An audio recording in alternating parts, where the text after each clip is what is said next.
ஒகேனக்கல் காவிரி ஆற்றில் நீர்வரத்து 16,000 கன அடியாக அதிகரித்ததை அடுத்து சுற்றுலா பயணிகளின் பாதுகாப்பு கருதி அருவி மற்றும் ஆற்று பகுதியில் குளிக்க மாவட்ட நிர்வாகம் தடை விதித்துள்ளது.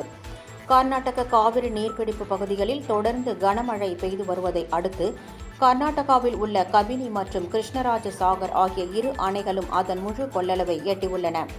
இதனை அடுத்து அணைகளிலிருந்து தமிழகத்திற்கு உபரி நீர் திறந்துவிடப்பட்டு வருகிறது.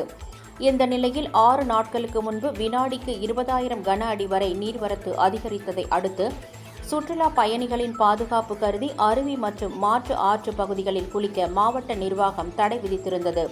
பின்னர் கர்நாடகா அணைகளில் இருந்து திறக்கப்படும் நீரின் அளவு குறைக்கப்பட்டதை அடுத்து ஒகேனக்கல் காவிரி ஆற்றில் படிப்படியாக நீர்வரத்து குறைந்து வினாடிக்கு 12,000 கன அடியாக இருந்தது.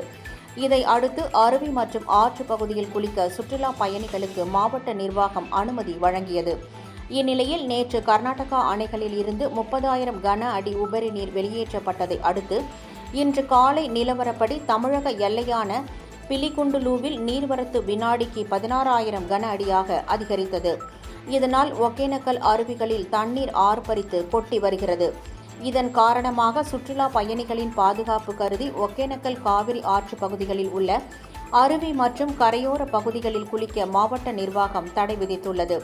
தற்போது கர்நாடகா இரு அணைகளில் இருந்து 45,000 கன அடி உபரிநீர் வெளியேற்றப்பட்டு வருவதால் நாளை மாலைக்குள் ஒகேனக்கல் காவிரி ஆற்றில் நீர்வரத்து மேலும் அதிகரிக்கக்கூடும் என எதிர்பார்க்கப்படுகிறது.